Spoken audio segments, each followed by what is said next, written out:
They say life gets calm after 50, but nothing got me ready for that talk that night. It wasn't planned, and it sure wasn't right by any book rules, but it wasn't bad either. I was just a lady in my own house surprised by a link I didn't see coming. Before we get into this story, tell me, what city are you watching from? I love knowing where you're all joining from. Let me know in the comments below. Now let me take you back to the start, to a quiet evening that turned out to be anything but normal. My name is Diane. I'm 56, just single though. I still reach for the other side of the bed. Sometimes from old habit, more than missing someone, my son.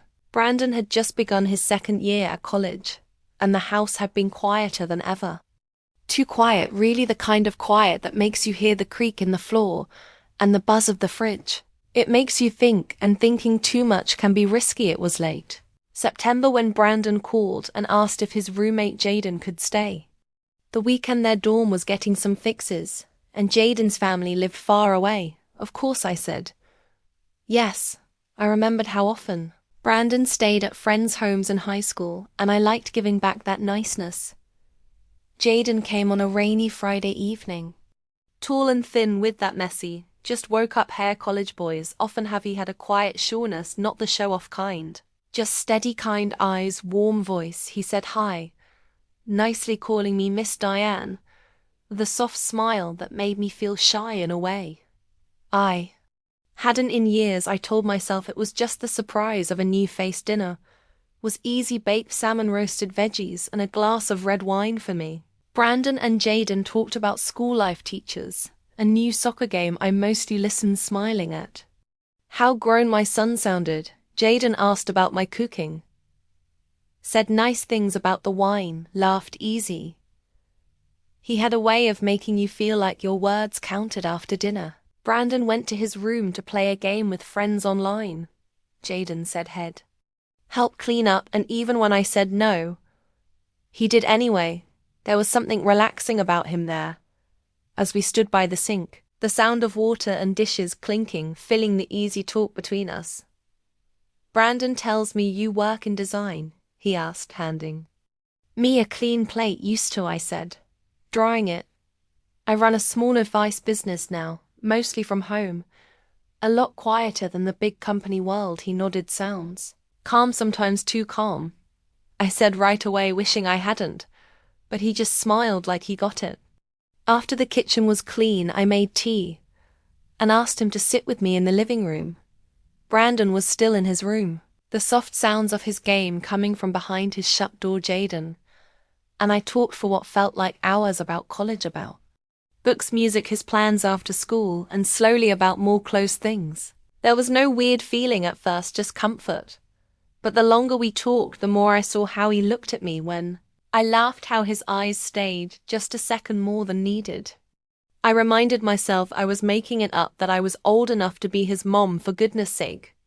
Still, there was a moment, a quiet break between topics. The tea was almost gone, the room dim and cozy with the soft lamp light. He looked at me, his head tilted, a bit like trying to solve something. You seem sad. Sometimes, he said soft, that surprised me. Do he nodded slowly. Not always, just when you think no one's watching. I laughed, nervous, pushing hair behind my ear. That's a little deep for a first visit, don't you think? He smiled again, but gentler this time. Sorry. I guess I noticed things. I looked away, not sure what to say. I hadn't felt seen like that in a long time. We said goodnight soon after, and he went to the guest room while I went to mine. But sleep didn't come easy. My mind played the talk over and over, his words ringing with surprise. Wait, was it wrong to feel something change? Was it just being alone, tricking me? Or was it the start of something I didn't get yet, whatever it was? That night woke something in me I thought was long gone, and the next day things would only get more tangled. The next morning, I woke up earlier than usual. The sunlight came through the curtains in thin gold lines, and the house was still quiet for a few moments. I just lay there wondering if last night had really happened, like I remembered that talk, those looks. Had I read it all wrong? I let my thoughts run wild. I got up, put on my robe, and walked to the kitchen. The coffee machine started bubbling, the known smell bringing some normal back. I tried to push away the odd flutter in my chest, It had been years since anyone made me feel that way noticed me. Really noticed me not just as a mom or a woman of some age, but as a person still. Able to feel to connect. Jaden came in a few minutes later. His hair still wet from a shower, wearing a plain t-shirt and sweats. He looked like any college kid, but somehow he didn't feel like one to me anymore. Morning, Miss Diane, he said with a soft smile, his voice still rough from sleep. Good morning, I answered, trying to keep my voice even. Did you sleep well? Like a rock, he laughed, taking a mug from the shelf. This place is so much quieter than the dorms, it's kind of nice. I poured him some coffee and slid it over the counter. Peace and quiet is one of the few things I can give around here. He gave me a look, not joking, not flirty, exactly, but known, steady, like he saw me again without the walls I usually kept tight. Brandon joined us soon after, sleepy and yawning. The boys planned to go out later to the movies, or maybe the mall, and I thought I'd have the house alone for a bit. But Jaden surprised me when he said he might stay back for a while, just to read some. Brandon shrugged and didn't think much of it. A few hours later, Brandon went out to meet friends, and true to his word, Jaden stayed. I was in the backyard working on my small herb garden when I heard the screen door open behind me. Need a hand? I looked up, covering my eyes from the sun. Not unless you know how to keep squirrels from eating my basil, he laughed. I can try. We spent the next hour just talking while I cut and watered. The air was warm, the breeze soft every now and then. I'd look over and catch him watching me, not in a way that made me uneasy, but with a kind of wonder that shook me in ways I wasn't used to anymore. I always thought gardens were kind of magical, he said at one point. You put something in the ground, care for it, and it grows into something pretty. That's the idea, I said, wiping my hands on a towel. But it takes waiting and lots of work. He was quiet for a moment, then said, kind of like people that made me stop. We sat on the edge of the wooden deck for a while. After that, drinking cold lemonade, there was a calm between us, not weird, but thinking I could feel something changing, something small but real. Can I ask you something? He said, his voice softer now. Sure, do you ever feel like people think you stop feeling things a certain way just because of your age? I looked at him surprised. He kept going, like you're not allowed to be curious or excited or linked to people in ways that don't fit some rule. I didn't know what to say. No one had ever asked me that, not even my ex-husband, not my friends. That question alone felt like a hug. Yeah, I finally said, more often than I'd like to say. He looked at me again, not with sorry or mix-up, but understanding. It was surprising. You don't seem old, he said. You seem alive. My breath stopped. I wanted to change the topic, to laugh it off, but I couldn't. Instead, I looked at him and said quietly, thank you. That afternoon, everything felt heavier in the air, not with bad feelings, but chance, like something was starting. Something I hadn't planned, or even wanted really. But there it was, coming in like sunlight through a half-shut curtain. Jaden stayed outside a little longer while I went in to start dinner, as I stood at the counter cutting veggies with a steady, a distracted hand. I found myself wondering what exactly had just happened out there, and what did it mean for tomorrow. That night after dinner, Brandon went to his room again, fully into his world of online games and group talks. I could hear his laughing coming down the hall, light and free, not touched by the mixed feelings around me. Jaden, on the other hand, stayed. He helped clear the table, then offered to dry the dishes while I washed them. We moved around the kitchen like we'd done it many times. The small, normal routine somehow felt close, too close. Every touch of his hand near mine, every side look. It was starting to feel hard to ignore. The air between us had changed.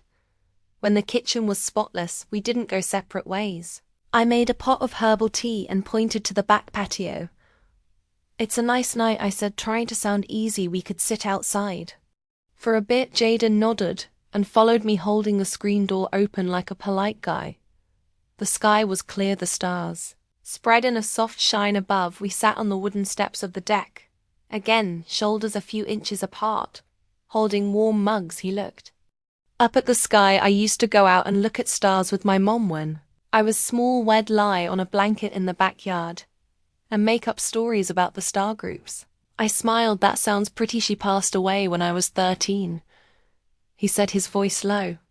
Breast cancer. My dad kind of shut down after that. I think he loved her too much to know how to be without her. I put a hand gently on his. I'm so sorry, Jaden. He looked at me, his face calm, but raw under. You remind me of her. Sometimes not in a straight way, just the way you make room for people, the way you listen. That did something to me. I hadn't expected the truth, the openness. He was opening a door I hadn't meant to knock on. And yet there we were, both standing at the edge. I didn't talk right away. The moment felt too special for fast words. So we sat quiet, letting the night talk for us. Finally, he turned to me again. Can I ask you something personal? I nodded. Do you ever feel like no one really knows who you are anymore, like people only see the you that fits their thought of you? I breathed out slow. All the time. He moved a little, facing me more now. I see you, Diane. I don't know everything, but I see you, and I don't think you're invisible, not even a little there. It was that soft known ache in my chest, the part of me that had been sleeping for years, moved and stretched, remembering what it felt like to be seen, not just looked at. I set my mug down beside me. My hands were shaking just a bit. Jaden, He stopped me with a look. Not pushing, not wrong, just true. I'm not trying to mix you up. He said, gentle. I know this isn't normal, and I know it would be easy to get it wrong, but I also know what I feel when I'm around you. And it's not some college kid dream, it's real. I swallowed hard. My heart was beating fast. Jaden, you're so young. I'm an adult, and more than that, I'm not here because of some thoughtless push. I'm here because I feel something when I talk to you, when I see you. And I think maybe you feel it too. His words stayed in the air like a slow cloud. I stood up, trying to gather my thoughts. This is tangled. He nodded. I know. I'm not saying I don't feel something, but we have to be careful. This isn't just about us. It affects Brandon too. I understand, he said, quiet, standing beside me, but I just needed you to know. I couldn't go back to school acting like this weekend was just nice talk and home food. I looked at him, really looked at him, not as Brandon's roommate, not as a college kid, but as a man who had shown me more kindness and understanding in 2 days than I felt in years. He didn't try to touch me. He didn't push, he just waited. I finally said, let's take this one moment at a time. He gave the smallest nod. That's all I hoped for. We stood there a while longer, side by side, the porch light making a soft glow between us. The night air was still, and everything inside me felt like it had moved to a new path. I didn't know where it would go, but for the first time in a long time I wasn't scared to follow it. The next morning came with a golden quiet, the kind that fills a home with warmth before anyone talks a word. I lay in bed staring at the ceiling, listening to the soft sounds of the house, the quiet buzz of the fridge, the birds outside the window, the sometimes creak of the floorboards. Jaden's words still rang in my head from the night before. I see you. It had been so long since anyone said something like that to me. Not from duty, not wrapped in sweet talk or habit, but said with meaning, with truth. I wasn't sure what to do with it. At breakfast things felt normal again, or at least they tried to be. Brandon talked over cereal, filling the room with his usual spark. Jaden sat across from me, quiet, but not pulled back, his eyes sometimes meeting mine in those short knowing looks. There was no push in them, just being there, a shared knowing that something had changed. But it wasn't ready to be said in front of others after breakfast. Brandon said he had to meet a study group on campus. I tried not to show how fast my heart reacted when he left Jaden, and I stood by the sink putting away dishes. Should head out soon too, he said soft. I nodded, of course, but neither of us moved right away. He looked at me, his voice low. I don't want to make anything harder for you, Diane. You haven't, I answered, maybe a little too quick. You've reminded me that I'm still here, that I still feel, and I didn't know how much I missed that. Jaden stepped a little closer, not too close, just enough to blur the line between comfort and waiting. I don't expect anything from you, but if there's even a small part of you that wants to keep talking even after I leave ID like that it was such a simple offer, no big hopes, no huge promises, just room to be in whatever. This was I smiled, even with the weight of the moment, I'd like that too. He leaned in a bit, as if asking, okay. His hand brushed mine, gentle, careful, nothing more than fingertips. I didn't pull away. You made this place feel like home, he said. Even if, just for a weekend. His voice broke a little, and it hit me how much he meant it. I hope you find more of that wherever you go next, I said, barely above a whisper. But if you ever want to come back, the garden still needs work. He laughed quietly, that nice kind of laugh that comes with feeling, and gave the smallest nod before turning to the door. I walked him out to the car. He packed up, tossed his bag in the back seat, and stopped before getting in goodbye. Miss Diane, he said with that known warm smile. I smiled back, just Diane. He nodded once more, got in and drove off the house. Felt still again after he left, but this time it wasn't empty. That weekend had reopened a part of me that had quietly gone quiet, not because of Jayden alone, but because of what his being there showed back to me, that I was still worth being seen, heard, and felt the link we shared wasn't about age or timing, it was about truth. Two people seeing something rare in each other in a world too busy to notice later. That day my phone buzzed, a simple text from Jayden, thank you for everything. I meant what I said, let's stay in touch. I stared at it for a while, my heart full, and then with a small steady smile I replied, me too.